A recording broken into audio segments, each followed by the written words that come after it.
We're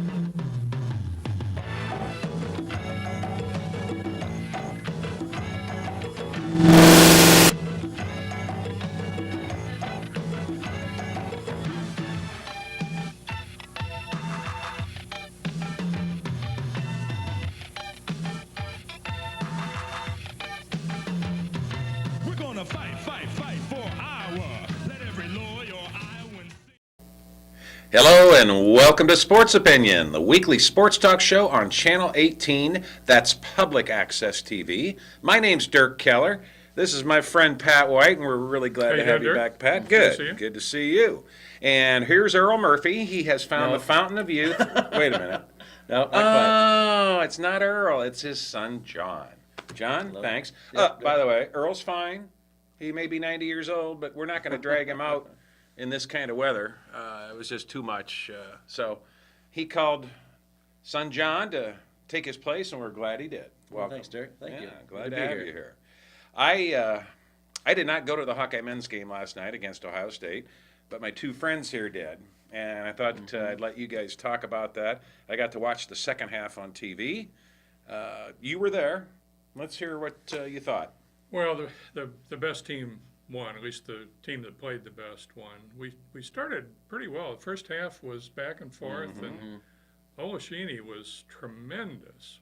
And one of the things that puzzles me is he came in, as he usually does, with about 15 minutes left in the first half, and he just lit it up. Again. Yeah, never missed a Scoring, shot. rebounds, free throws Yeah. was terrific. And he was doing a tremendous job with the ball, his back to the basket, moves, shots from 8-10 feet. And then for some reason, we quit going to him. Yeah. I mean, he got tired. He asked to come He out. pulled himself out, yeah. I mean, he runs the court, and he was drained. I think he played about 8 minutes at that point when he wanted out. But And he does hustle up and down the floor. oh my gosh, he does. But when he came back, the offense changed, and we started throwing up threes, and none of them were going in, which has been a problem all year. Throwing up being the key phrase. Well, 3 out of 20. Now, in defense of the guys who were shooting them, they weren't bad shots. No. Nobody was forcing a shot. They just weren't going in. Well, and Fran was asked if he approved of the three-point shots that were taken. He said, for the most part, yeah. Yeah. There was a point at which in the second half he put in Peter Jock, obviously trying to ignite some offense, and after not playing much, then Jock passes up shots. He didn't Yep. do anything, Exactly. That's what I saw. and so he's going to sit on the bench again. I'm sure. He finally took a shot. He took one and Yeah, he he took missed one. it. And but no, I think the same as Pat. I mean, Olashini was great. And, you know, I kind of keep going to a guy until he misses a shot. Mhm. You know, he never missed one all night. But, you know, they rotate a lot of guys in and out. Utah and McCabe were, you know, I think what I said, it combined, you know, 2 for 12 for or 12. something. And nobody was really hitting an outside shot. And, Ohio State Ohio for State the played well. game shot over 50% from the field, which is Yeah, really tough to beat anytime. You're not going to lose. Kraft played really well. Some of it was because our defense wasn't the strongest, especially in the second half. Some of it was because, as much as he irritates Iowa fans, Aaron Kraft is a heck of a basketball player. He proved it last He had night. 6 steals last night, including at least one that I remember from Marble, where he just took the ball away from him. I remember in the first half there was a period of 3 straight Iowa possessions where we gave up the ball. They just stole the ball Yeah. out of our hands and took it down and dunked. Yeah, Well, I don't know if they dunked, but they scored They right scored, away. yeah. We out-rebounded them. We did Yeah. fairly well on the boards. We just didn't, we kept shooting threes and weren't making them. And then coming down the stretch again, same thing that's been a bugaboo all year long, we missed key free throws. Missed the front end of, they were at, as I recall, they were at 10 fouls once, and we missed the front end. And I think we missed the got front within end of a 4 points, 1-on-1. didn't we? Late? Yeah. Well, he put Mike Gazelle in, and from where I said you couldn't hear what he said, But the message was, get in there and give us some energy. Sort of grabbed him and threw him toward the scores table, and he did. He did. He was great last night. But he also missed the front end of a 1-1. He did. Yeah, he did. Yeah. And I don't know what it is about Mike Gasell. But he was playing hard. Yeah. Oh, yeah. And And- he had a good shooting percentage. You know, Utah and White particularly, they didn't seem to me to be playing with much energy. Basabe, And Marble and Basabe. From my vantage point watching TV, I kept waiting for those guys, Marble and White especially, to turn the ignition. But I wondered in watching that game if at least White and Marble weren't sick, because they just didn't have the energy that we're used to seeing from those two floor leaders. But one of White's problems, and there's nothing to be done about it because Basabe's got to play the 4 when he's in. He's not a 3. He needs to set up closer to the basket on offense. And he's got terrific skills near the basket. Outside, he's very tentative from the 3. He can actually make some. Yeah. But he's very tentative, very reluctant to shoot. He doesn't have a free up move. He's not a great shot creator from Yeah. out there. Good point. And I wouldn't be surprised. I would think next year they'll probably move him to 4 and put Utah at 3 because Utah can create. If his heart's in it, he just didn't seem to have any energy last night. Yeah, that's why I thought maybe they're Maybe they're sick. sick, yeah. You know, there's a bug going around town. It's touched just about everybody at some point this winter. And I just thought they've got to be sick. That's got to be the reason that they look so listless. And I haven't heard anything to that effect. So, One of the things that crossed my mind last night and again this morning is Iowa fans, myself included, were so susceptible to getting carried away with success. Yeah. That when you lose a tough game, Ohio State's a good team. They've Yeah. had a tough January, Yep. Starting with when we beat them down That's in right. Columbus. But they're good. Yep. And so losing to them is not the end of the world. It just hurts to lose at home. Yeah. You got to defend home court. you if you're have gonna to. compete. One of the things that irritated me about Rick Brown wrote a story after we beat Illinois in Champaign that the headline in his lead was the Hawks now have some wiggle room in the Big Ten, and I thought, what on earth is he talking about? Saw that. He's Yeah. not watching the same Big Ten I am. You've got to come bring your A game to every one of those. It's not about wiggling. It's about bashing. I mean, that's what the Big Ten is. It's a big physical league, the best in the country. And, yeah, you're not going to wiggle through anything. And obviously last night we didn't. And here's what's puzzling to me, and I'm sure you'll agree, each of you. Coming on the heels of that win at Illinois, and it wasn't just a win, it was a game where they took a 21-point lead in the first half, not even midway through the first half.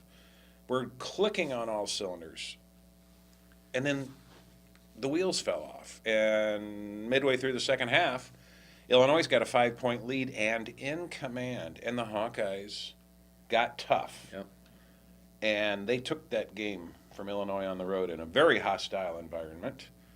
And then we come home, second Tuesday in a row, second ESPN game on a Tuesday in Iowa City. And just laid an egg, worse than the game against Michigan State. I don't know that we laid an egg. It was competitive. I mean, they beat us. They were the but better team. But it was close most of the way. They pulled away a little at the very end. They did. When we had to foul. And they made all theirs. Yeah, they did. I think it was I Tirico. think they missed one. Oh, is that right? Yeah. Well, I think it was Tirico. It might have been some other ESPN talking head, but they said Iowa has the talent, they have the depth, they have the coaching, they have everything they need except one thing to be a Final Four team, and that's the toughness. Yeah. I don't know.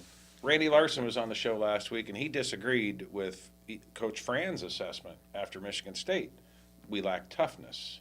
He said, I think they're tough. It's just a matter of I have effort. always, I've worried for 2 years that we've got there's too much parity among players, and we got too many guys. I mean, the traditional coaching approach is we need to get the rotation down to 7, 8, 9. And, I mean, it's been a strength because of the way we run. Yeah. But you just worry that people like Basabe and Uthoff, who didn't get many minutes last night, I think Uthoff got 8 and Basabe maybe 13 or 14, whether they get a little dispirited because they don't play more. I wonder. I mean, I don't know. It's a fair question. Well, there's not an answer to it. I mean, they're the only ones that can. Basabe had 14 minutes. White had 32 minutes. Woodbury had 17 minutes. Marble played 36 minutes. Gasell, 25. McCabe, 22. Uthoff, 8 minutes. Olashaney, 19. Oglesby, 16. Jock had 5 minutes. If you add Woodbury and Olashaney's stats, that's a terrific output and it's from been. the center position. It's been for most of the It has year. been. It's been Woodbury had terrific. 6 rebounds. Yeah. I thought he had another very good game. He did. Yeah, you put those two numbers together, they combine for 18 points, 4 turnovers, 3 assists from the centers, Woodbury's a great passer. Yeah. and then 12 rebounds, and 6 of 10 shooting. Free throws, I'm sorry, 6 of 10 free throws, and 6 of 7 on field goals. So, not bad. He did well, and Gazelle was, he was money at the end. And you could see Fran sent him in there to bring us some energy, and Yeah, and he did. he did. Yeah. He's been a spark, and I don't know why Marble and White weren't sparking last night. Well, they Well, were, Ohio State might have had something to do Kraft with is it, a heck too. of a defender, and he was on Marble, and, I mean, he's given away half a foot. But Yeah. he stole the ball from him once, maybe twice, and shut him down. Aaron White said here in the postgame, when we executed well on offense, our shots weren't falling. Then, when we started to make a run and get some scores, we couldn't get stops. It just never came together. We were never in sync. And I guess that's about the best way to sum that game up. Marble had 10 points, 0 for 3 on three-pointers, 2 of 3 on free throws. I mean, they were 12 of 19 on free throws again. What I wish they would show is how many front ends of the Front 1-and-1 yeah. are missed. Because that's a very real thing. They out-rebounded Ohio State 38-25. Ohio State shot 19 of 24 free throws. So they got to the line in Iowa City 5 more times than Iowa. That's not that significant. I mean, Yeah. like, Yeah. And again, it was not a well-refereed game, but it was pretty even on both sides. And we were fouling on purpose At the the end, last 2 to especially. 3 minutes, Yeah. which Good would have driven point. that total Yeah. up. But I don't think that's indicative of the You know, officiating. well, Like Kirk Sproul, we were at quarterback club on Monday, and he did a great job, I thought, talking about the team. But, Ohio State, I mean, I'm sure they probably, for their recruits and their people on their bench, they're probably more talented than we are, coming out of high school, let's say. they ought to And be. to think that we're going to just show up and beat them without shooting 30% from the three-point line, we would have won. But he was talking about when we played Michigan State and how they were depleted, supposedly depleted, but everybody coming off their bench were guys that Iowa tried to recruit that they wouldn't even come visit, or Right. weren't even in our. Well, they had a would couple consider Mr. us. Michigans on their bench. Yeah, so we got to every day we got to come to play and Gotta bring the perform A game. well. Or this And- league's not easy. And what I've seen a trend, and I guess you guys would agree, but the trend I see developing this year is lack of consistent shooting, perimeter shooting, especially 10 feet and out. Yeah. It just isn't there. We don't have a go-to guy that we can count on. You've got a lot of streaky shooters, guys like Oglesby and Uthoff and Marble, even McCabe, who, when they're on, look out, Katie bar the door. I'm not sure I agree Uthoff is streaky. I don't think we know that. Because I don't think he's playing that much Yeah. to know whether We he's haven't, streaky or not. we haven't seen enough. But he's not showing much energy when he's in. I don't think I saw him play in high school, and he doesn't seem to me to be as energetic as he was in high school. Well, and again, back to your point, I think that's very valid consideration. Are these guys not seeing enough playing time? There are fans out there who are critical of Fran for playing 10 and Well, 11 players. But who would you sit? Some would say McCabe. We'll find out again at the end of the season if anybody leaves. And so far they haven't. I mean, that's probably the measure of players being dissatisfied in the program, is if they start going someplace else. Pat Ingram, who transferred at the end of last year, Yeah. I don't think is illustrative of that. I think it's pretty clear he was the 11th, 12th person. 13th. He was not big enough and not offensively talented enough. He didn't come here during the summer He didn't before come his freshman summer. year. He wasn't in Came shape. in overweight. Yeah. Well, So I don't think there's much to be learned from his transfer. No. And Utah is probably here to stay because he's transferred Yeah. once. Yeah. well, the way it seems and the way the coaches seem to feel about it and the players, I mean, they like each other. We just start winning again, keep winning. I don't think there'll be, you never know what, like some kids thinks that's only gets 8 minutes a game and is used to thinking he'd play 30, but Well, I think we're okay in that one of the aspect. things about talking about being disappointed from losing is how far the program has come in Fran's Oh, 4 yeah. years. Think about it. Think back 5 and 6 years ago, the interest wasn't there, the optimism wasn't there. The disappointment after a loss wasn't even there because the assumption was we were going to lose. Yeah, And I sat through Fran's every changed one of that. them. Oh. it's great. He did this. This gets lost. Doesn't show up in the statistics either. If you saw the game, at first you were upset when they called a foul, but then you realized what Fran was doing. It was a brilliant coaching move. When we went ahead 2 points at the end of the first half, Ohio State had the ball with like 12 seconds left, and Clemens fouled a guy as soon as he crossed We the had center 3 line. fouls to give. Right. Yeah. We had foul. I don't know if it was 3. I think we had 2 to give. Was it 2 to give?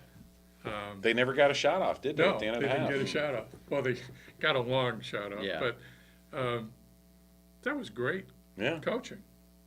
And as Gary Dolphin described it on the radio, I felt the same thing.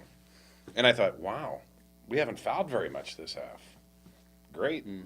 But I saw where Ohio State scored 45 points in the second half. Yeah, Our second half defense yeah. And left that's a lot to be desired. high yeah, and I percentage. don't understand it because even in the Michigan State game this year, and in this, I'd say the last 2 weeks, the Hawks have played better defense than I've ever seen them play. Great help side defense. I mean, even Michigan State game, great defense, and then get down to the end of the shot Yeah. clock and somebody launches a 3 and puts it in. Well, we still had some a lot times of them like were that. drives to the basket. And, I mean, they right. were getting to the rim. Yeah, and a lot of them were off steals. Yeah, Kraft had 6, and other people had steals, and then a quick steal and a quick outlet pass and Yeah. a layup.